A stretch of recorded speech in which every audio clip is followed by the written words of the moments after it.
welcome to the Transfer Exchange Show. We are live.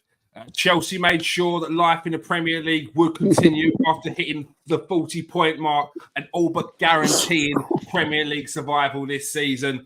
Manchester United were underwhelming against the most out-of-form team in the league after one draw. After one draw at Brentford. Brutal. Liverpool came from behind again to take 3 points off Brighton, and Manchester City were held and left fighting for scraps as they failed to net for the first time since 2021. I'm joined by Cameron Smith, Steve K, and Garth. How you doing? Good, mate. Yeah, yourself? good, mate. Yeah, very good, thank you. Very good, thanks, mate. Good. Cameron, you're new to the show, so we're going to start with you. Why not? This is not bullying, all right? Chelsea, it's not good at the moment. Pochettino doesn't seem to be hitting it off with the fans. He doesn't seem to be getting in his blueprint, which seemed to work at the likes of Southampton and Tottenham. And they can't even get rid of him. What's your feeling right now as a Chelsea fan? Yeah, it's a tricky one. I think against 10 men Burnley, against Burnley in general, Chelsea should be winning that at home. 10 men Burnley, they lost the second half 2-1 against Burnley, who obviously were down to 10 men. And yeah, just really disappointing. I think if Cole Palmer hadn't joined Chelsea last summer, probably a relegation battle will be on Chelsea's hands, which is kind of crazy to think about. But yeah, obviously he scored both the goals on Saturday, and it's just, the atmosphere around the club is pretty negative right now. Obviously, Pochettino's dealt with a lot of injury problems and that, but the squad, the starting lineup he had on Saturday should have beaten Burnley, and yeah, very, very disappointing from a Chelsea perspective. Yeah, we've seen not long too long ago the changes to the rules in player contracts, so you can only have bringing a player's contract over 5 years as opposed to the 8 that Chelsea were being put into play. Obviously, they found a loophole there, which they tried to exploit. But how do you see things going for the summer? Obviously, they look like they need to make changes, but before they could even do that, they've got to offload quite a few players or get a certain amount in. How do you see the not too distant future going for Chelsea, and especially in this next transfer window? I think it can't get too much worse than it's been for the last 2 seasons. So I guess the only way is up from that perspective. But I think, Chelsea, it's weird to think what Chelsea need to address. I think signing a reliable goal scorer is the number one priority. Victor Osimhen seems to be the one that they want to sign, but I don't think he's going to ultimately fix all the problems that are happening. I'm not sure if there is a quick fix. I think it might just be a case of Pochettino's got a squad here of players who are almost solely under the age of 23. Mm-hmm. It might just be Chelsea need to just wait out with this group of players for 2 or 3 years and hope that they come good. They've put a lot of investment in this squad. They kind of need them to come good. So I think, it might be a waiting game, which is not something that as Chelsea fans are really used to with the success that has come in since Roman Abramovich joined the club. Very, very true. Very true. Steve, you've seen Chelsea over the years. You've seen Roman Abramovich come in, and before Abramovich came in, they still was able to bring in some decent names like the likes of Vialli, Hullet. How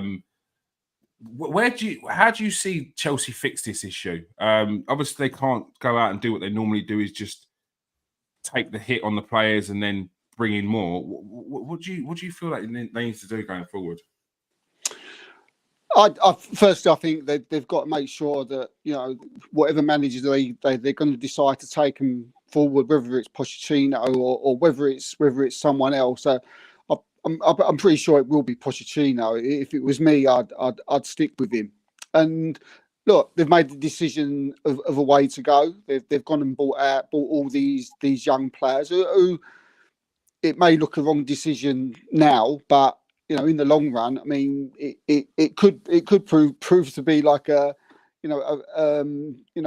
master stroke from Bowley. We don't know, but at the moment, I think all you can do regarding if you're a Chelsea fan is just sit there and wait and hope that Pochettino, who is a good manager, he has got a lot of stick. If okay, look, he's not won a lot, but I think one thing that he is good at is bringing players through. He did that at Southampton. I mean, that's what what he did with the young kids there was incredible. He did the same with Spurs with quite a poor team, brought players through, got them to a decent position in the league, and got them through to a Champions League final. So, as crazy as it seems, Chelsea are in a similar situation where they're in this transition period where they've got a team where they need a manager who's going to able to bring them players through, and I think Pochettino is the man to do that. To answer your question, the only thing I think they've just got to sit and wait it out and see what this new crop of players can do. I think, like Cameron's already said there, that Victor Osimhen's a big target for them, and he is. They've lost Reece James this season, which has been a massive blow. We all know how good he is. Hopefully, for like Chelsea's sake and England's sake, he'll come back to being the player he was, because on his day he's probably one of the top right backs in the country, if not the top right back in the country. And they have got good players. I mean, Cole Palmer. I mean, an excellent signing. He's proving to be an excellent signing. People thought that they might have paid too much for him, but in the long run, this season, I think he's proven that he's been worth the money, and he'll probably, they'll probably, if they ever sold him in the future, then I'm pretty sure that they would get their money back and some.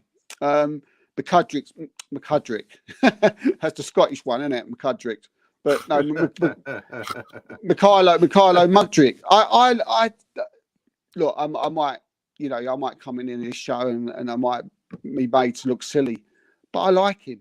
I got a funny feeling like next season Mudryk's going to be a bit special.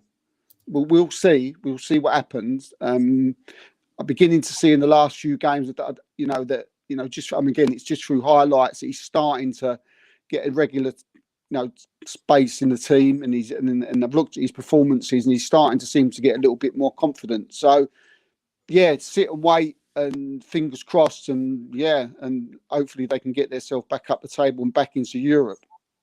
Yeah, doesn't look like any time soon. Garth, by the looks of it from the outside, it doesn't look too good at Chelsea. There's some similarities to what's been going on at Man United, except for it seems like the chairman is willing to bring in an abundance of players, but there's no real structure to it. How do you think Chelsea need to fix it? I mean, in a dream world, they can just start again, because no one's ever going to stop me believing that Bowley was playing Football Manager, because half the players there's no joke, half the players he signed have been the hot prospect wonder kids on the last two Championship managers. When he went and signed David Washington, that's when I knew he'd been playing Football Manager, because no one had heard of this kid unless you played Football Manager. That's it. Some unknown 18-year-old Brazilian striker. Like, so, I mean, jokes aside, though, look, yeah, realistically, I don't think I have to disagree with yourself, Steve. There, I don't think they've got a lot of quality there. Like, a lot of these players, I don't think are Premier League quality. Like, you can go through their team and like, it's just like the best players are the ones that are already there. You know what I mean? They've signed people like Romeo Lavia, who was well good. Has he played much this season? I haven't watched a lot of Chelsea, so Karen, maybe you can say, has he played much? He's been injured. Been injured, isn't he? He's played 32 minutes. He's 32 minutes. Oh my word! Yeah, that sounds. And was he not brought in as an injured player? Yeah, he was injured when he came back fit in December, played 32 minutes, and then got injured again, and hasn't played since. And he's out for the season. That's a Man United side. Yeah, that's a Man United side. That is. Yeah, spending over 100 million on Caicedo was crazy in my opinion. Like, he's not on the level of a Declan Rice. Declan Rice, I said, was fine. Moses Caicedo's a 50 mil player, and if Brighton are saying he ain't going for any less than this, you have to walk away. You have to walk away from these players. And this has been Man United's problem for years, paying ridiculous money for players that aren't worth it. And Nkunku, we haven't seen the best of him yet. Another one that turned up. Was he injured when he turned up as well? He's been injured quite a bit this season, I believe. So, yeah, I mean, Cole Palmer, decent. Enzo Fernandez, another one who's failing to impress me at the moment, like considering the value and what I know he can do. So you've got to hope, Chelsea fans have got to hope that some of these players recapture their form and that Chelsea can move some of these players on quick and replace them with established footballers. It's as you said, it's a very similar situation to Man United. The squad is not good enough. The players that have been brought in on big money and big wages are not good enough. The difference with Chelsea is obviously a lot of these boys have got these 7-year contracts with the extra year. It's just like Man United, it's going to be very difficult to move some of them on. But I mean, I'll throw it back to yourself, Cameron. Like, considering you've probably got what 200 mil max to spend in the summer, where are your key positions you're going for? What are you going for straight away there, mate? I think you have to go and sign Osimhen realistically. I think Nicholas Jackson's proven himself to be a promising prospect, but mostly against top teams when Chelsea are counter-attacking. I think in terms of his movement inside the box when we're faced against deep blocks, he's not particularly good, which makes sense considering he's only really played as a central striker for about a year. He was sort of playing as a winger when he first came through at Villarreal, so that makes sense. I think really Osimhen's the one. I think you go and sign Osimhen, you try and shift the likes of someone like Armando Broja, who's not getting any minutes on loan at Fulham. You try and recoup some money that way. Looks like Chalobah's probably on the way out. And then you just hope that the injured players come back and start firing. You hope that Wesley Fofana can stay fit. You hope that Reece James can stay fit. Lavia, Nkunku, the list goes on. So I think if Chelsea can just make sure that they can, well, it's easier said than done, make sure that players aren't injured. But if they can try and have a fully fit squad, I think it should be okay in a year or two. So it's just a striker, you think? That's it. That's where my question was going. Obviously, I with think Osimhen, you think a lot of this changes, do you? Yeah, I think just in general getting people back. I think Wesley Fofana on his day is a very good centre half, and he's better than someone like Axel Disasi. I think Petrovic has been quite good in goal. I think he had an error on Saturday, but in general he's proven to be quite good. Unless they go and sign someone like Mike Maignan, I'm not sure there's many value for money goalkeepers out there that are that much better than Petrovic. Yeah. And then, maybe a left back. Cucurella's not particularly impressed, and Ben Chilwell's sort of regressed since his injury problem. So yeah, maybe a new left back. But again, I'm not exactly sure who the solution is with, probably the best left back on the market is going to be Alphonso Davies, and he's going to Real Madrid most likely. So yeah, I'm not too sure. Osimhen's probably the one for me. But you mentioned a new left back, but I think it was 60 million you spent on Cucurella. Do you think that Chelsea need to change their sort of the way they go about these transfers? Because spending 60 million on left back for only a following season to go, actually he's not good enough, we need to then move him on. It's probably not the way you need to go. Do you feel like they need to sort of rethink their process? I think that Chelsea, at least the start of this Bowley Clear Lake Capital era, have just seen a player that they like and are just willing to spend whatever it takes to get them in. And I don't think that's a realistic strategy that most football clubs should adopt, even with the amount of money that Chelsea are clearly willing to put into the new signings. I think that, Cucurella was an overpay. Caicedo, a very good player, but an overpay. Enzo Fernandez, an overpay. I think that ultimately Chelsea have sort of been undone a little bit by spending too much money on the players they want and sort of got drawn into that. Brighton are demanding this, we're not setting any, and it gets to later and later in the transfer window and they're like, okay, right, we are going to have to match that, and they've sort of not found an alternative that's a little bit cheaper. So I think, I'm not sure if there is a fix, but I think maybe stop trying to buy players no matter what they cost. Yeah, just one more before I move on. A lot of rumours circulating around the likes of the Reece James to Real Madrid. Is that something you'd entertain if would you take that if they're looking for say 60, 70 mil? Is that something you'd entertain? I think if you can get Reece James fit, then there's no way that Chelsea should sell him. I think that he's club captain, academy graduate, the kind of person that Chelsea are seemingly willing to move on. The likes of Mason Mount being moved on, academy graduates. Conor Gallagher, there's been a lot of rumours about him leaving. I think Chelsea, a couple of years ago when they had that Frank Lampard season, when they had the transfer ban, was probably the time where Chelsea fans felt most connected to the club. And I think that selling Reece James would alienate the supporters even more from Bowley and the Clear Lake Capital owners, which has already happened to quite a significant extent so far. So I think selling Reece James would be something that goes down very poorly with the fans. But it just depends on his injury issues. He's obviously had hamstring surgery the last time he did his hamstring. So hopefully when he comes back fit now, that issue has been fixed. But obviously you never really know. So if he's going to continue having these problems, then I can understand maybe why they'd consider a sale. But ultimately, I think if you can get Reece James fit, then there's no way Chelsea would really should look to sell him.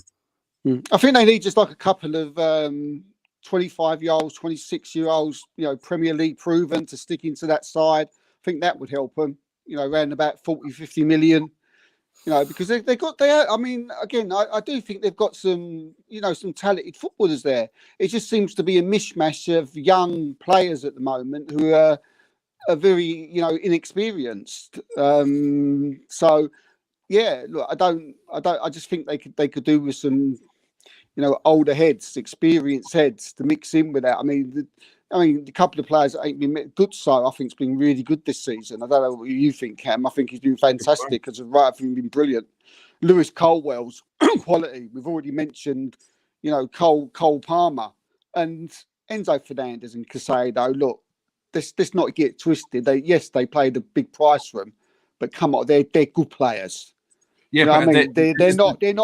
Oh, look, I mean, there's a lot of people talk about prices sometimes, and yeah, all right, they've overpaid, but at the end of the day, they're still very good Premier League footballers on their day. And if you get a couple of top players, Premier League heads mixed in with that lot, things could turn around, quite easily. Yeah, I think the problem is, when you're spending £100 million, you've got to be expecting someone who is nearly there. And they may not be at the end of their development, like they may not be the complete player, but they need to be of a standard which you're not even questioning. Spending £100 million on a player and going, will he do it in the Premier League or not? He's crazy. Like that's not a blueprint you can continue with.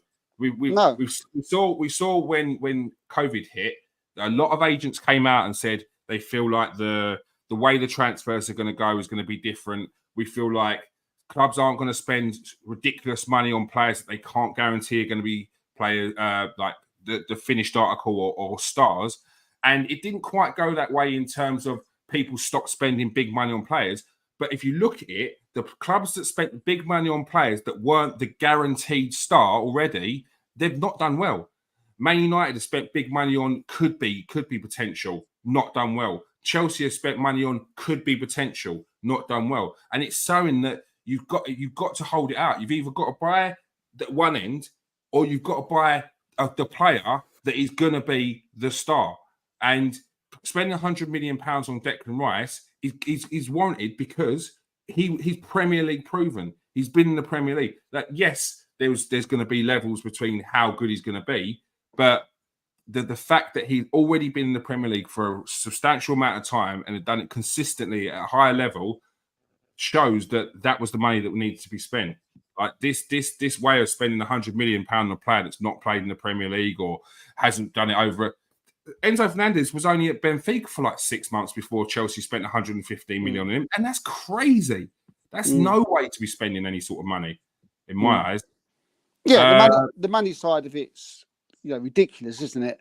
There's no doubt about it. I'm just looking at it from the player's point of view and the talent and how they can improve.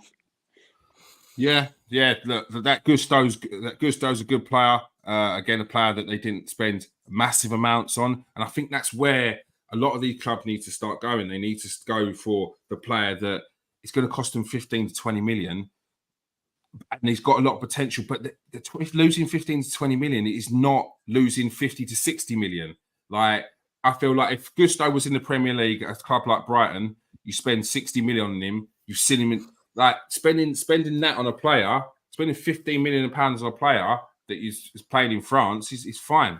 Spending 40, 60 million pounds on a player that's not even played in anywhere is crazy. Sorry, it's Keir. Just quickly, Steve, you know better than I. Do Chelsea need to sell in the summer? Because this is what I keep reading. This is why the news of like Reece James is going about the English homegrown talent is that they have to sell to keep up with the Premier League sustainability rules, and that's why they're looking at their. Sorry, go on. No, they found a loophole, mate. This loophole thing is a thing. Oh, I don't know this. Sorry, I don't know what this is. Sorry. They found a loophole. The year, the COVID year, everything sort of like they relaxed the FFP a little bit as well. People seem to forget that, right? So there was everybody was going, oh, they bought this that year, they bought that him in this year, they bought that in this year. Totally irrelevant. They relaxed it. It was a non-entity, right? And then the following year, if they're clever, don't get me going, they're fantastic business people. These people at Chelsea. Do you know what I mean? If they may not have, their football brain is maybe somewhere, in up in the stars or something. But they know how to cook a set of books, is what you're saying. I like it. They know exactly, mate. They know what they're doing business wise. So they can't be said. You'd be fuming, wouldn't you, if they sold Reece James or exactly, or you'd be fuming. It's like they can go and buy Osimhen next season. Do you know what I mean? He's gonna won't affect them. Yeah, fair play. Yeah, I mean, I thought it's 130 something euro, something release clause, something like that. Is it? I can't remember off the top of my head now.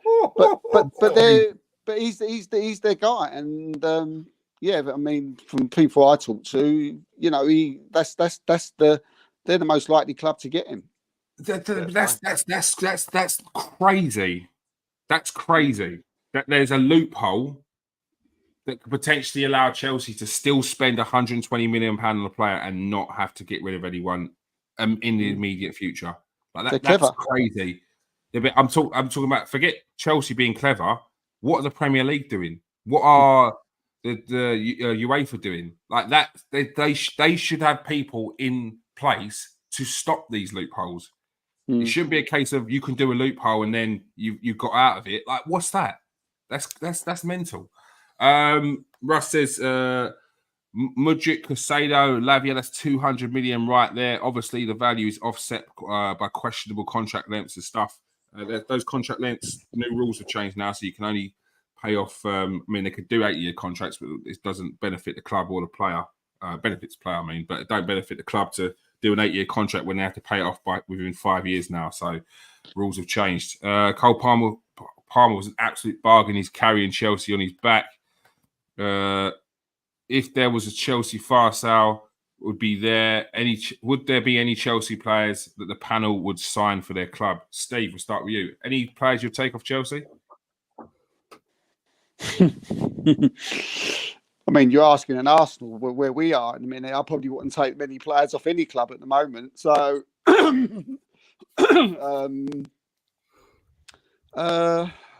no, but that's probably the wrong person to ask that question. Such an Arsenal fan answer. We're so good at the moment now. We are. Why would I want to? I mean, it is a question. Why would I want to take any Man United, Tottenham, or Chelsea, or for whoever else is underneath us player at the moment? I mean, it's just but that's not to say that they're not. They're not good players. Probably not. But that's no slight on the players that Chelsea got. They got some really, really good players. But yeah, I mean, maybe Garth might be able to answer that one better. Garth, who would you take? What, for Man United? Yeah, Cole Palmer in a second, obviously. I'd take Cole Palmer at Arsenal. Yeah, Reece James in a second. As if Arsenal wouldn't take a fully fit Reece James. He is literally, at his best, the best right back in the league. He's never fit. Yeah. I can't do it. He's never fit. James in a minute. Take Reece James in a second. Fully fit is like asking for Santa Claus to drop a present in my hand. Asking if you want, if you're asking if you want to put us on our bench, that's a different question, isn't it? It's part of our squad. That's a different question. Well, I think that was the question, not about first 11. I think it was about. I think the question is, would you take any Chelsea in the fire sale? Yeah. I'd take Cole Palmer in a heartbeat.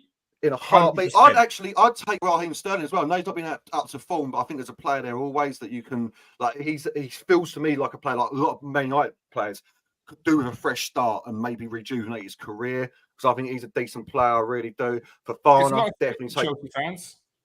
Say again? Well, it gets a lot of stick from Chelsea fans. I have to ask Cameron what they're not happy about. Oh, it's because I know he doesn't play. He hasn't played well. I know that, but I just think I know there's a player there. I really do. Yeah, for Farner, definitely take for Farner. Colwell, definitely take Colwell. Taking a whole squad at this rate. Yeah, well, I'm a United fan, mate. Like teams, we'll get into Man United in a minute, bruv. You know, what I mean? And we'll discuss the shambles that is our team. But yeah, no, there's loads of. This is, I mean, we're now switching our arguments, Steve. A minute ago, I was saying that I don't think there's much talent there, and you were saying there's a lot of talent there. Now it's like, no, I wouldn't take any of them. I'm like, I'd take 17. No, if you're talking about it, I mean, I automatically went to the first team, and yeah, I should have thought on the whole. there's loads of players in there. That I would take. I'd take Mudryk, I'd If you take could add to the Casado, I'd squad, take Fernandez, I'd Steve, take if you could add to James, I'd the take. There's squad. loads. If you're asking that question, there's obviously got a lot of talent. I like Lavia. I like him as well. I don't rate Sterling. I don't rate him at all. Would you bring I in can see why. Enzo Fernandez for a replacement for a Thomas Partey, or the Arsenal needs a replacement for Partey next season? Would you bring in any of their players, Casado, Fernandez? What, as part of the squad? Yeah, of course. Yeah, but obviously they're going to be ridiculous prices part. So I probably, there's that. But if you're looking at it just on a player situation, yeah, 100%. Yeah. Yeah, it's a fire sale, so Yeah. you get bargain prices. Yeah. Sorry, my earphones are going. I can't get in here properly. Yeah, Russ says he was asking because Havertz seemed a gamble last summer. To some. Cameron, what is it with Raheem Sterling? Chelsea fans not really happy with him. Would you just play that you'd sell? Yeah, I think just in general, since he's joined from Manchester City, he was sort of billed as the marquee attacker that was going to help guide Chelsea sort of back to the top of the Premier League, and it's just not really happened. I think his first season, he started fairly positively, and then this season even he started really well. I think the first few games of the season, Sterling looked really, really bright, and it's just sort of not happened since then. I think there's been a lot of missed chances. You think of when he took the penalty ahead of Cole Palmer and then missed it against Leicester in the FA Cup. Yeah, Palmer's obviously had a 100% record from the spot and was on the pitch at the time, so that was certainly a bizarre choice. He then missed a 1v1 not long after that. And yeah, I just think in general, his overall play has sort of been a little bit of a disappointment considering what Chelsea would have expected to get, having seen him shine for Manchester City. And yeah, I just think in general with the young players in Chelsea's squad, especially like the young wingers, you look at Mudryk, you look at Madueke, Sterling's sort of someone who should be the role model producing, and sort of he's the reliable figure. And then you can have those younger players being inconsistent, but he's sort of been the one who's been inconsistent. So yeah, just a little bit disappointing from what was expected of him, really. All right, yeah, Madueke is a player that I really like. A player that I don't think gets enough game time for Chelsea, but maybe that will change soon. Garth, Burnley. Sorry, not Burnley. That was Chelsea. We can talk about Burnley. That was Chelsea's nightmare. Brentford. Must have been going to this game, although Man United form's been up and down, but they've been getting the results. But Brentford have been on a very poor run of late. Must have been thinking you might be able to get something out of this game. So it must have been a bit disappointing to come out with a 1-1 draw. No, you completely keep not. Asking, you keep saying this to me like you must be confident. Going, no, mate, no. Man United are awful. The moment I saw that team sheet and you've got Scott McTominay and Kobe Mainoo as your spine of the team, it's never going to happen. Kobe Mainoo needs a quality player next to him. Scott McTominay is, I hate to use the word ghost, but literally all game does nothing all game, especially from centre midfield. You've got a defensive. Did we start with? What was it we started? Was it Varane and Lindelof? Varane, Lindelof, Gallo, and Wan-Bissaka. You've got Wan-Bissaka at left back. You've got Garnacho, who everyone loves, but is not this is what I mean. Garnacho, and I've been saying it for years. He is not the second coming of anything. He is just a good player. That's it. Yeah. Kobe Mainoo, 18 years old. We're putting all this pressure on his shoulders. It's going to ruin him. It'll be done. You know what I mean? Because you saw it in that game. Players passing to him, expecting him to do something. It's mental. We're a shambles of a team. The injuries have decimated us, and it's not the amount of injuries. Because I've seen this narrative going around now. Every team has injuries. It's the personnel that have been injured. Lisandro Martinez all season, massive loss. The ball playing centre back that we've got that breaks it all up, it's calm under pressure. You lose him. The style of play goes out the window. Luke Shaw, most of the season, you lose him. We're in trouble because we've got another left back in the team. Casemiro not being available really disrupts us. At points this season, you've looked at a team. I think you said it to me on a message. You look at that team. That's not a Man United team. That is a mid-table football team. That is literally what it is. How we've still got some of these players, Martial. Come on now. What is he still doing in this? I know he hasn't played and he's out injured again, but it's just indicative of all the problems. Was he brought in by Moyes, was he? No, I think Van Gaal bought him. Yeah, 2015, wasn't it? We bought him. Yeah, so Van Gaal bought him. But yeah, exactly. He's been there nearly 10 years, mate. You know what I mean? And he's been good for about 17 minutes of those 10 years. So, Yeah, it's just a disaster class at the moment, and we've got similar problems to Chelsea. This is why I was asking, like 90 mil on Anthony. Come on, like who sanctioned this transfer? 60 mil on Casemiro with 350 grand a week contract on a 5-year deal. Who's sanctioning that deal? Like that feels to me like dodgy dealing. Like someone's getting a backhander somewhere. You know what I mean? Nearly 31-year-old Casemiro, no matter how good he is. Like I was bigging him up last year, but I didn't realize he was on a 5-year deal. It's crazy. Like, how can you shift him on unless Saudi Arabia come in? Like, and this is what we're holding out hope for. So, yeah, it's not good. It's not the question you asked, but I'd give Ten Hag another year because I think he's been really. Yeah. You know it's coming. I can see it coming. I'd give him another year because everything I just said. I think he's had to deal with far too much this season. Not Rashford, sorry, Sancho. Greenwood, Ronaldo, you know what I mean? And like, then he's dealing with the players like Rashford revolting and going out having out on the lash on a Thursday night, and it's all in the paper. You know what I mean? It's just one of them. The injuries, everything. I think it's unfair to judge him on this year. I think it's unfair to judge Man United on this year. I don't know. Maybe you feel the same about Chelsea, mate. Like it's unfair to judge him on this year because it's just been an absolute shambles. It's not. It's an anomaly. So. Against Brentford, the game itself, shocking, mate. Like, so bad. 83 touches in our box. It can't happen. Like, it doesn't matter who you're playing. Like, that can't happen in a game of football. Like, it can't happen in a game of football. It's 31 shots against us. Like, yeah. And it really does come down to just, I don't blame the gaffer. I blame the personnel on the pitch a lot of the time because they're just not good enough. And I don't blame them for the mentality. I blame them because they're not good enough to be a top 4, top 6 player. It really is that simple, I think. So we see that Casemiro, Mason Mount are on the bench. Lisandro Martinez is on the bench. Any reason why these weren't getting started? Is it too close back from injury? Yeah. I mean, Mount is obviously he's been out most of the season, so that's he was out for a lot of last year before he signed, wasn't he? As well. So he's on his he's on the recovery stretch, so he's all right. Casemiro, he's just busted now. I hate to say, I think this is the first time I said it out loud. He was fantastic last year. He was absolutely like seeing a player of that quality dream. It's a dreamy player, but like contract and everything aside. But this season, he's been injured he's never got back to fitness, just like Martinez. Neither of them have ever been able to get back to fitness. They've played a bit, got injured again. They've never been able to string 15, 20 games together, sort of thing. So yeah, it was that. And then it was desperation throwing them on at the end. Nearly worked as well, and it would have been so harsh on Brentford, so harsh. Happy to see Mount score, but we're going to have to do some big moves in the transfer market in the summer, particularly in midfield, and maybe even another striker because Højlund. I said this at the start, didn't I? Like, I don't want Man United fans getting upset with Højlund not scoring loads of goals. Yeah, he's 20 years old. Like, again, I suppose it's probably how you feel, Cameron, with the Chelsea boys. They're all young. They need time. They need this. They need so. Yeah, it's awful. But there's one of the worst games of football I've ever seen. Like, literally, I mean, we're going to get onto another game of football that was awful as well, but in a different sense. Because as a Man United fan, that was diabolical football against Brentford. Diabolical. I feel he put out some players as well to combat Brentford's aerial strength, and it was just the wrong move. You know what I mean? It's just the wrong move. So yeah, bad. I have nothing good to say, sir. Not a single good thing to say to you about this situation. Steve, Jim Ratcliffe's coming in. Do you feel like he's going to make the difference that Man United need to get back on the right path? He's got to. He's got to for the sake of Man United because it's hard to put what's wrong with them because and I'm not this ain't we banter on this show as well a lot, but everything's a mess. The whole thing is a mess. I've watched enough of Manchester United now over the last few years to look at it and just everything's a mess.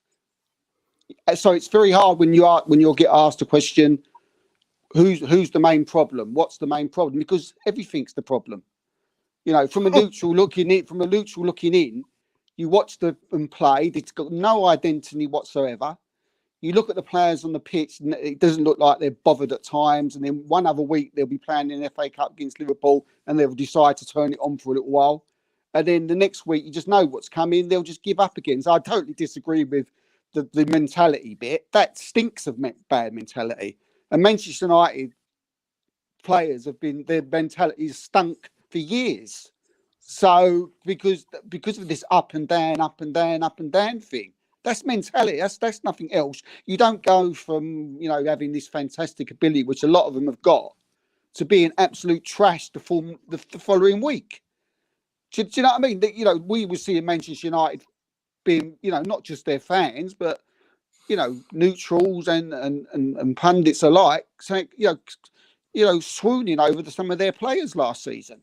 And now this season, they're all of a sudden absolutely useless and pants and rubbish and shouldn't be in the side. So what is it? Which one is it? It goes every year. It just goes back and forth.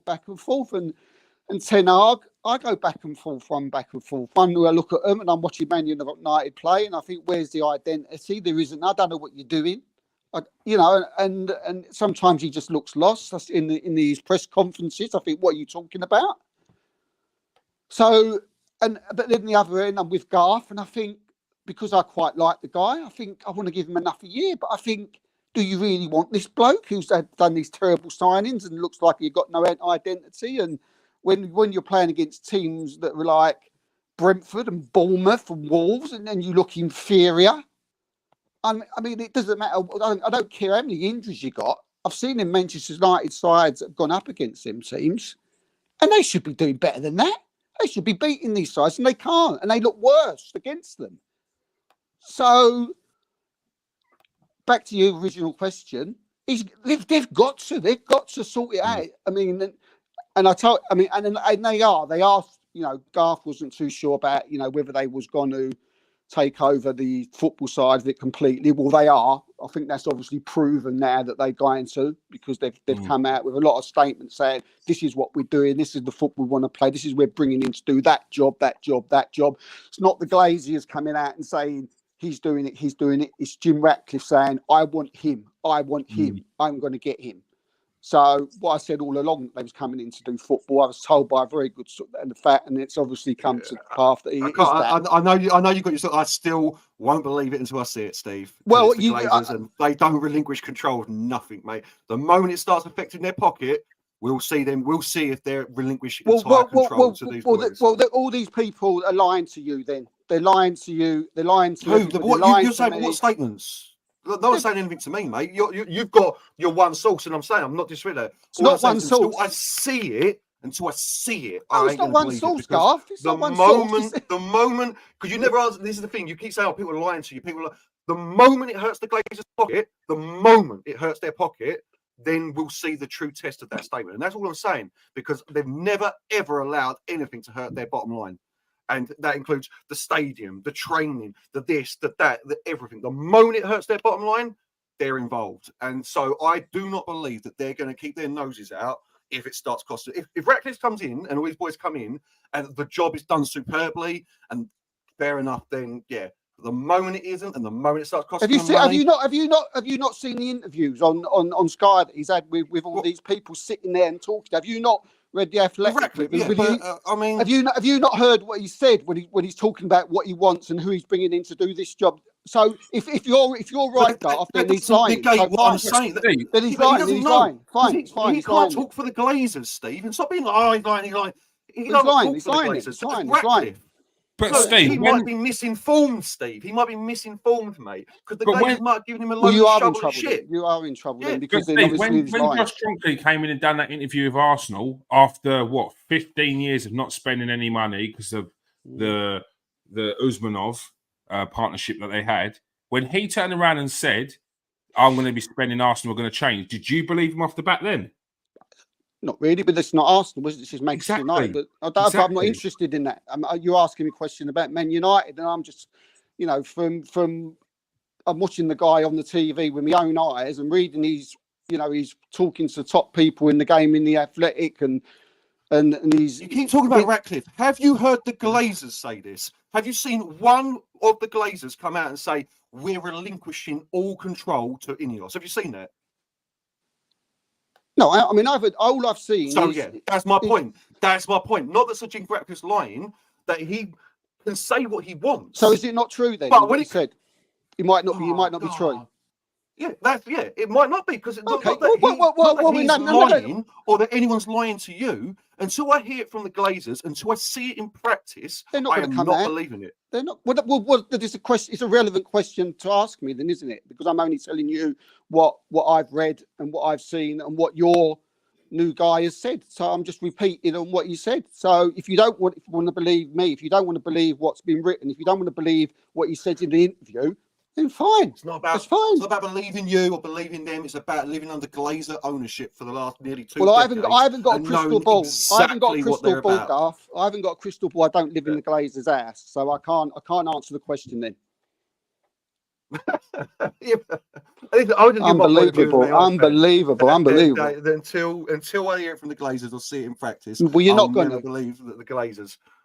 That's why they got a voice to someone to come in and run football matters. That's the whole point of it, Garth. But Is Jason Glazer let go? Then he's not going to have anything to do with it. Is that what you're saying? Well, we'll see. Maybe he's Jason they'll come in and maybe they'll have an athletic interview and say that Jim Ratcliffe and them, all these things that you said are not true. So who knows? If they're going to say that, they're not going to say that, are they? But as you say, how do you know unless you know? Because you have to wait and see. You have to wait and see. Well, yeah, that's what I'm saying. Until I see it, I'm not going to believe it. That's all I said, man. Not that anyone's lying or people are talking rubbish. I'm just saying, until I see it, that the Glazers relinquish control, I'll never believe it. And that's just because of what I've had to deal with for the last. Well, that's up to Manchester United fans, isn't it? Do you know what they want? What they want to. If they want to wait. Do you feel that Man United fans shouldn't be sort of, what's the word I'm looking for? Skeptical about this? Do you think that they should be open in arms and taking in everything he's saying, Steve? Yeah, wait and see what happens. Is that how you feel that they should, Man United, after all this time under the rule of the Glazers? And I'm not saying it's been bad. I can't speak on that behalf because I'm not a Man United fan. And from the outside, as we've spoken about before, Garth, they spend money. You're just saying it's spent in the wrong places, and they're not spending their money, and it's just all over the place. There's no structure to it. It's a mess. So if you've been under that, surely you should expect a little bit of skepticism from someone who's coming in and saying he's going to fix it, and you're waiting until he's going to see it. Surely that's just the standard, I would have thought. Yeah, just wait and see. I mean, good question. I mean, I'm just giving you my view. If I'm as a neutral, new owners have come in and they said they're going to take over Football Matters and they're going to get Man United back to where they want to be, and they want to do this and they want to do that. If I'm a Man United fan, I've got to believe it, and and hope that happens. There's no other way of answering that question apart from that answer. Yeah, there's nothing I can't really say add to it. No, but I just think that being in a similar situation that we were in at Arsenal, I was very sceptical of Josh Kroenke when he came out and done that interview with Arsenal, basically saying how he's going to spend, especially when he was asked questions about football, and and he did not have a clue what he was talking about when he was talking about who's your favorite player. Oh yeah, like Thierry Henry. On, yeah, but Jim Red. I mean, I don't know. Jim Radcliffe has run football clubs before. He seems like he knows a bit around about football clubs. As a Man United fan, you've got. Is it Nice that he owns? Yeah, Nice. Yeah, the Nice fans hate him because of what he's done transfer wise, which is another. Listen, and you said about Dan Ashworth as well, Steve, about how. I mean, what's he done? Was it actually no, not yourself? Sorry, no, that was Kevin. Like, what's he done at Newcastle to deserve this credit coming in? Like, his signings haven't done Newcastle any good. Listen, you seem to take it in personal offence to it, so I didn't mean to. I'm just saying, as a Man United fan, I have got nothing but skepticism going into this because I've heard it all before. Yeah, but you can only sit and hope what he says is true, can't you? Like I said, you can only. It's all you can do. It's nothing. I mean, there's probably more hope that Garth wants it to be true. He's begging for it to be true. There's no these big clubs. They go from in and about it, hanging around it, to falling off a cliff. If I'm a Man United fan, which I'm not, because obviously I don't care about whether they foul or whatever anyway. So, but if I'm a Man United fan, I'm just looking at it and I think I've got new owners in. We've been in a state for God knows how many years. Yeah, you know, this try and get a little bit positive and hope that what this guy's saying is true. So I think otherwise you're just gonna, you know, if you just got to hope, haven't you? I don't know. You just got to hope that what he does is he turns it round. Yeah, it's a big job. Even if everything he says is true, it's a massive job, and it's going to take. And I just say it's to all Man United fans. But as I say, it's not me. It's not me that said it. It's him. No, I'm saying all Man United fans are listening to this as well. Just like I said, do not expect 24-hour turnarounds. Like a couple of years, 3-4 years until you start seeing Man United return. Like 100%. There's a lot of work to do. Stadium, training ground, this, that, getting rid of Deadwood, getting rid of the players, getting new players in. It is not a quick fix, whatever happens. Mm-hmm. So definitely. And another game was on yesterday, the Clash of the Titans. They called it Apprentice versus the Master. Well, I mean, it was that, but it wasn't quite as billed. It wasn't quite lived up to the billing that it was. But for Arsenal fans, I'm sure they're very happy, and I'm sure they're more happy than Manchester City fans after yesterday. Steve, a lot of negativity coming out. I think the disappointment from Arsenal fans was very short-lived. Once the dust had settled, they were very happy about the point. But then a couple of rival fans coming out the woodwork claiming all sorts of nonsense. One of the craziest ones I've heard is how can Arsenal be claiming to be in a title race if they're going to play like that against Man City? What's your thoughts on the reaction from yesterday's draw at the Etihad? Disrespect, jealousy from other clubs who are nowhere near us, and just want something to say. You know, what did they expect Arsenal to go and do yesterday? Did they expect us to go there and go gung-ho against the best team on the planet? The team that has scored in every single 57 games of this season and go out full-blown at them? I don't know what people... I mean, it's just lack of football knowledge for me, and jealousy from certain clubs who are nowhere near us at the minute, come out without nonsense. You know, with all this season, we're the leading goal scorers, scored more goals than anybody else. We've got the best defence in the league, which we proved again yesterday. You know, we never give the best striker, arguably on the planet, a sniff twice now, at home and away. And one game out of however many it's been this season, rival fans want to come out and say, you never went for it. Absolutely unbelievable. Just so sad. You know, that fans have got to come out with utter nonsense and rubbish like that.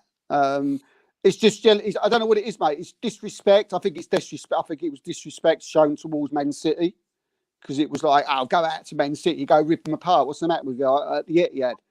Which is absolutely docile and silly thing to say.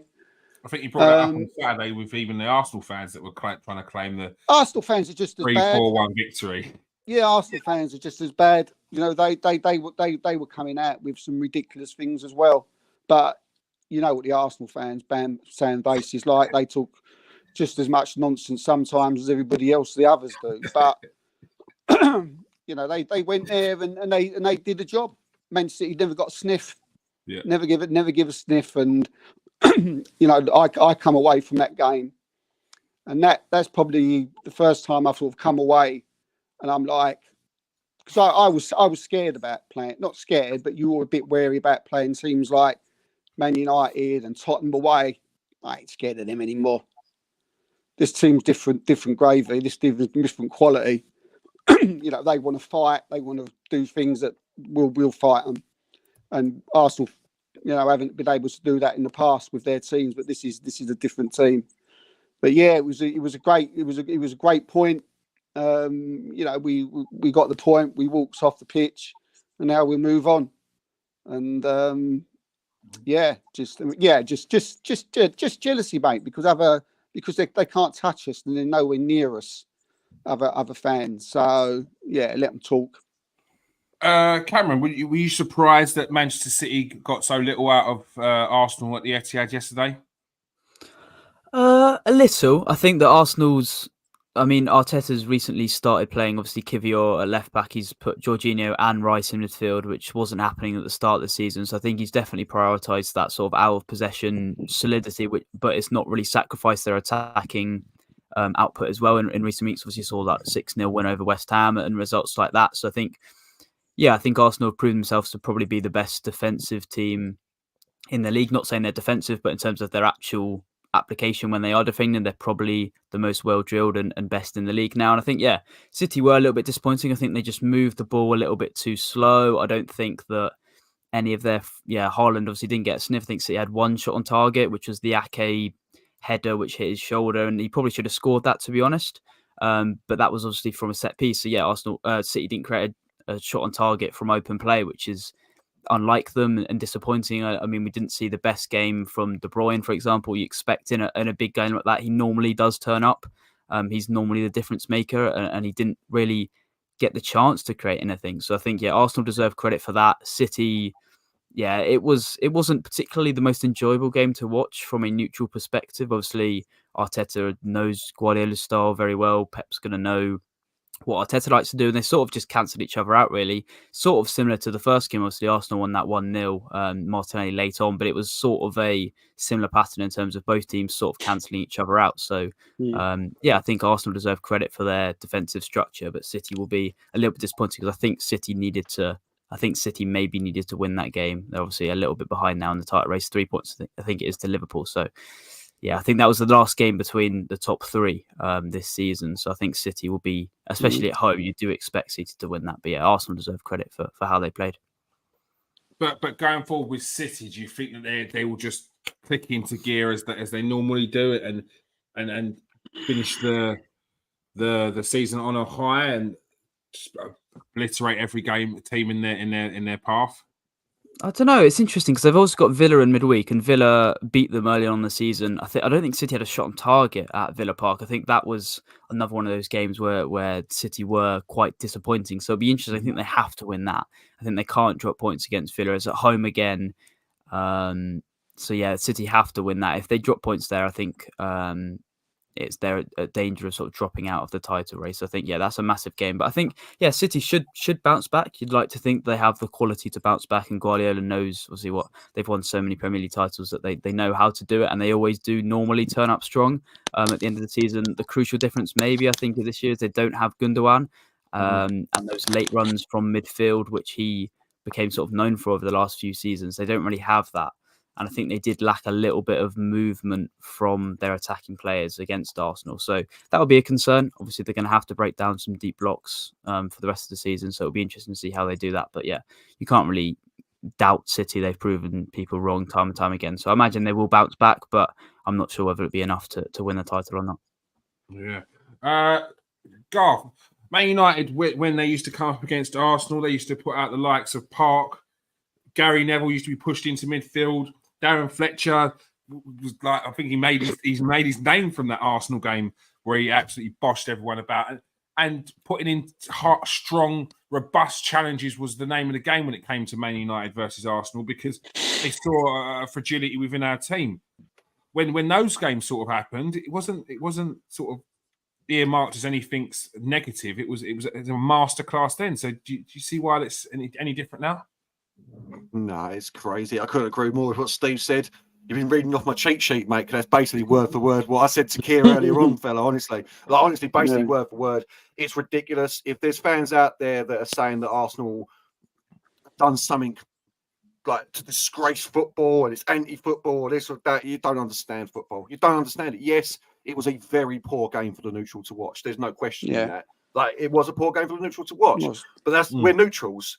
Yeah, I bet for Arsenal fans and Man City fans, it was 94 minutes of squeaky bum time, because every time the ball came near, you know what I mean, sweating, nails down to the nubbins, like crazy talk. It's a lack of understanding. This will be, if Arsenal win the title, this will be a decisive point, a real decisive point. Like you're saying about Man United, obviously we saw the Man United fan on TikTok talking about it. He obviously didn't watch Sir Alex Ferguson, because he done it loads of times, and it wasn't so much.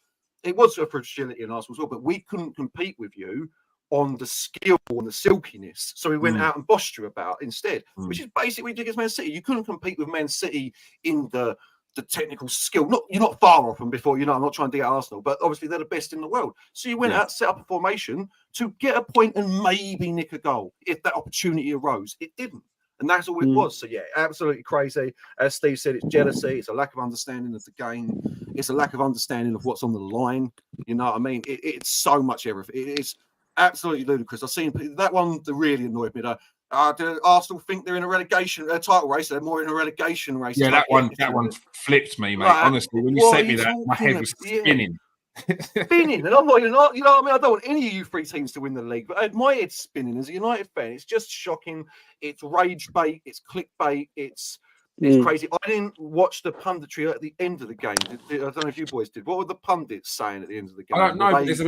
Apparently, there's a lot of pundits that are talking in a negative way, which I can't understand. Like, I need to find it before I start trying to say something. But I mean, listen, you've gone to the Etihad. As Steve said in the group, the first time 57 games they haven't scored. Like, that's a win in itself. Stopping Man City scoring. Trust me, as a Man United fan who's seen 3, 5, 6, 3, 5 going against us against City, that's an achievement in itself. So it's crazy. It's crazy. It's ridiculous, and it reeks of all sorts of just jealousy and lack of understanding. And I mean, Liverpool fans have sort of been the worst, haven't they? You know, they're like really sort of. That's just general. That's just in general, mate. That's just in general. Just going at it.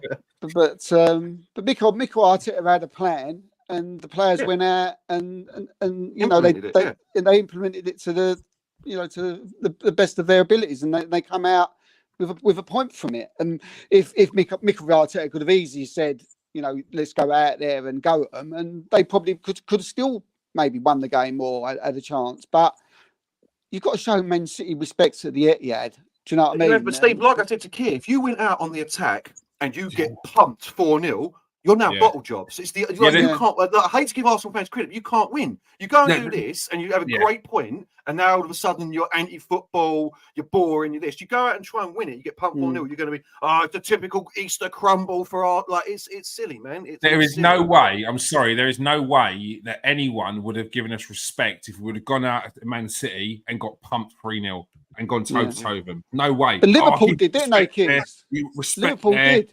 Liverpool did that. Liverpool did that the other week, and they were chasing. They had to chase. They went 1-0 down, and they finished 1-0. And although Liverpool had most of the game by chasing, trying to get win the game, City could have still won the game because they hit the bar and they hit the post, and they missed a sitter right at the end. So all this chasing don't necessarily do any good when you're playing City, because they can just go up the other end and go bish bash bosh. You've had all the game with 1-3-1, which could have happened for Liverpool. But we decided to go a different way. There ain't a football team in the world that would be disappointed with going to, or shouldn't be, going to the Etihad and getting a point or a draw if it's a European team in a European competition. It's a fantastic result. Just like even these days, going to the Bridge, getting a point, and Old Trafford might be a little bit different these days because they ain't the fortresses they once were. But you go to Anfield, you get a point. It's a banging point. You go to hybrid. You go to the Emirates and you get a point. It's a banging point. You go to the Etihad and get a point. It's a banging point. And all jokes aside, even now, if you come to the Bridge or Old Trafford and get a win or a point, that's a banging result. Yeah, no, it is. But that was a statement. Yeah. The thing is, Steve, you're saying that this Liverpool team apparently went to Man City and went toe to toe. They had a go, didn't they? They had a go, but didn't they went behind after 27 minutes and only got exactly on the 80th minute. Yeah, for a team that went for them, they had 40% possession against 60. 16 shots on for Man City, 5 on target against Liverpool's 8-3. Like I'm not. There's sort of statistics I don't want to be going to Man City and going toe to toe with. I don't want City to have 12 shots on goal, 5 on target, because they will score. They will score. You give Man City an opportunity to score, they'll score. So I'd rather they didn't have any opportunities, and I'll take that point. I'll take the point before the game. I'll happily take the point afterwards. Like it's crazy. Cameron, can you understand why there's negativity from Arsenal for the draw against Man City yesterday?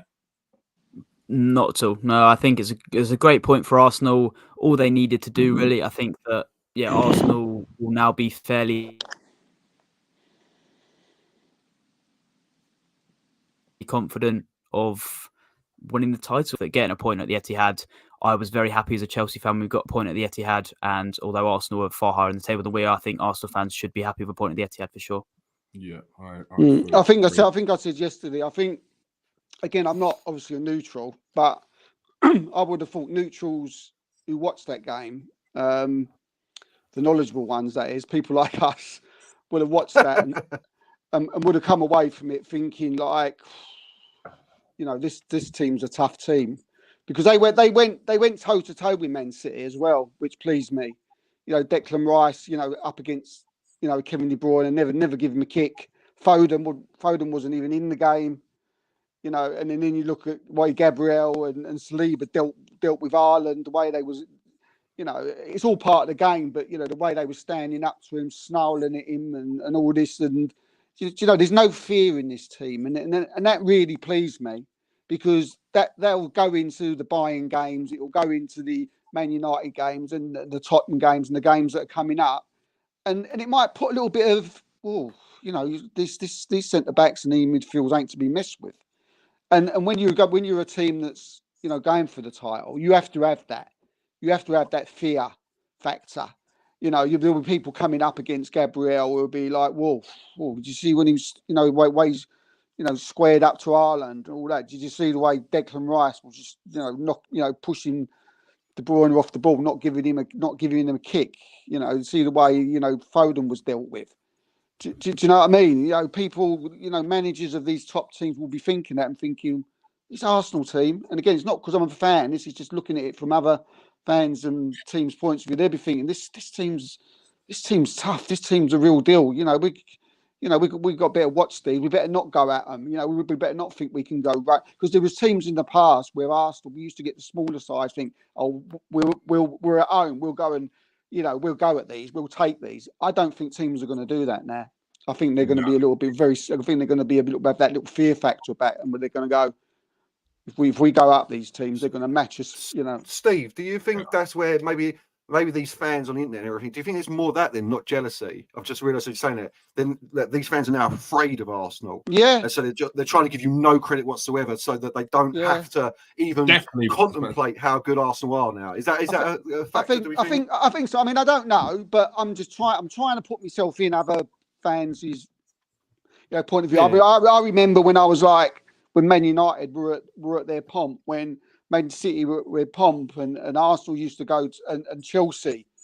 We had this team that was nowhere near them, and you used to look at Man United. Used to go away to their grounds, or I used to think, Ferdinand, Vidic, Jaap Stam. Do you know what I mean? Chelsea used to have like people like John. You're going to make me cry, Steve. Remembering the good days. Remember that? I mean? Vince McMahon meme. There was this fear, we can't mess with these. We can't go toe to toe with these, because they're going to just stand up to us, and we're not going to get anything near them. And Saliba and Gabriel are the best, probably the best of the best out there at the minute.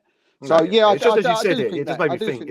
That's what I think. I mean, we might get beat by Luton on Wednesday. Who knows? but that's there's a bit of that. There's a bit of that. I think every top title team has that, and I think City's defence ain't been as great. They're not as scary as what they've been in past seasons, and even Liverpool's not as scary. They're missing a little. Cameron's right. They're missing players. They ain't just Gundogan. They're missing. I think they're missing a quality fullback at left back. Like Ake's good, but he ain't no Cancelo and things. They're definitely missing. But just a quick for both the Arsenal fans here: can you lose a game and still win the title at the moment, or do you need to basically get points everywhere you go now till the end of the season? I don't think we can lose a game. I think we can draw a game. I think Liverpool will drop points, and I think City will drop points.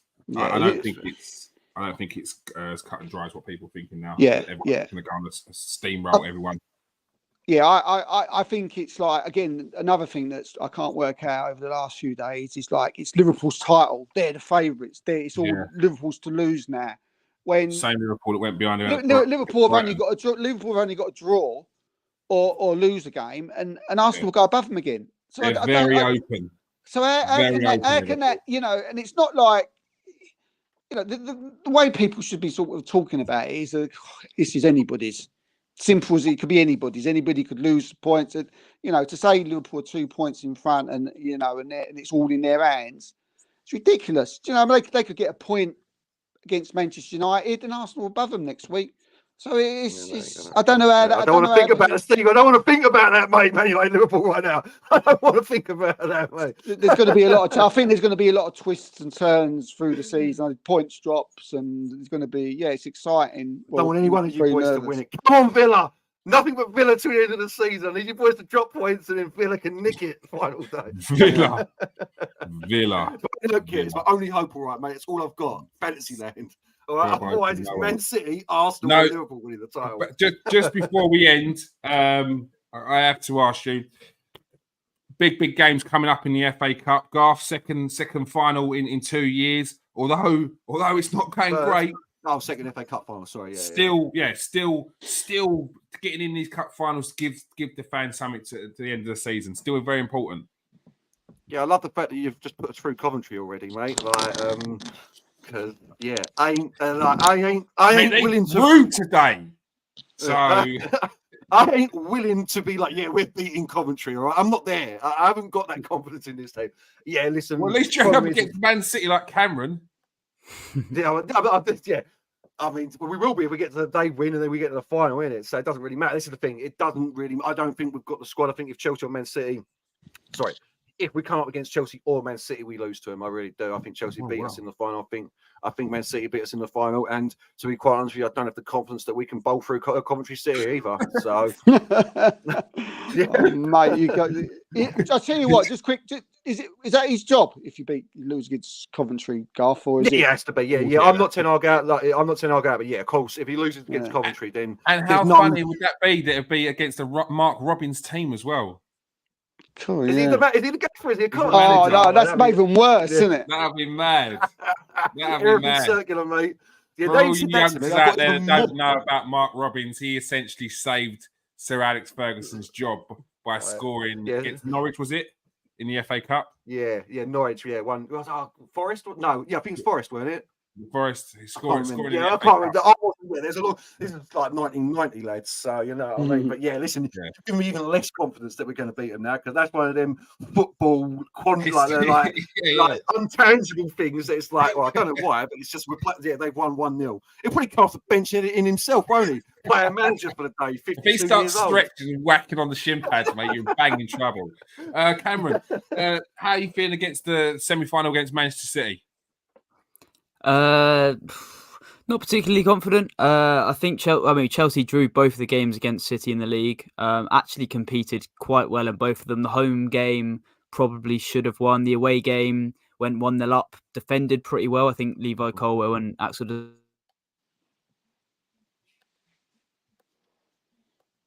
actually probably had their best games in a Chelsea shirt away at the Etihad. So that's at least a positive sign that Chelsea have shown they can compete against Man City this season. But yeah, there's not too much confidence. Obviously, City are going to go into it as favourites. But even if we do get through, I think we've lost our last 6 cup finals at Wembley. So even if we do get through, I imagine that we'd find a way to lose the final anyway. So yeah. Is that real? You've lost the last 6, have you? Finals at Wembley. Yeah. Wow. Against Arsenal. And when Arsenal were in a hole. Off the back of Chelsea winning the league, I think it was where we done them in the final. Yeah, it was Arteta, wasn't it? Was it Arteta when he won his cup, wasn't it? When he won was against Chelsea. Aubameyang scored a brace, I think. One time was Conte was the other manager. What I love it, Cameron, is this is going to be, if Man United and Chelsea get through the final, it's going to be the first final in history of both teams. Like, man, I've got no confidence. I can't see it happening. No, we ain't winning. Like, we ain't got nothing. the lack of confidence. The to me to you trophy. Quickly before we go, Simon says something completely Arsenal. From what I saw yesterday against Manchester City, I'm very confident in saying this. I think we will win the league at Old Trafford. You heard it first. Arsenal will win the league. Was it Wiltord last time? Yeah, Wiltord. I don't need to see it again. I don't need to see Sylvain Wiltord. Yeah, don't need to see that as well. Put it through. Was it Bartes' legs? I can't remember. Yeah. Have you done it twice? Have you? We've not done it twice, but they're very important games to win the league. You know, it's used to be go to Old Trafford, win the league. Yeah. Times have changed, mate. Times have changed. I've gone up a notch, regarding saying whether we're going to win the title or not, but I'm not completely there yet. To say that. Not saying it. So you've got a notch all, Steve. You're still right there. Like, you want to say it, but you're not going to. Only in WhatsApp messages, and he's still using a disappearing message. It's been there for 24 hours. Yeah. No evidence. All right. No All right. evidence That's all we whatsoever. have time for. Thank you for joining us tonight, Cameron, for your debut. Thank you for having me. No worries. Thank you for joining us tonight, Steve and Cheers, Garth as mate. well. Pleasure as always, mate. All right. If you are new to the show, press that like and subscribe button. If you are regular, hit that like and hit that share button. It all helps. Thank you for joining us tonight in the comment section, Simon, Russ, and Johnny. Love the support as always. Peace out, people. Stay safe and wash your hands.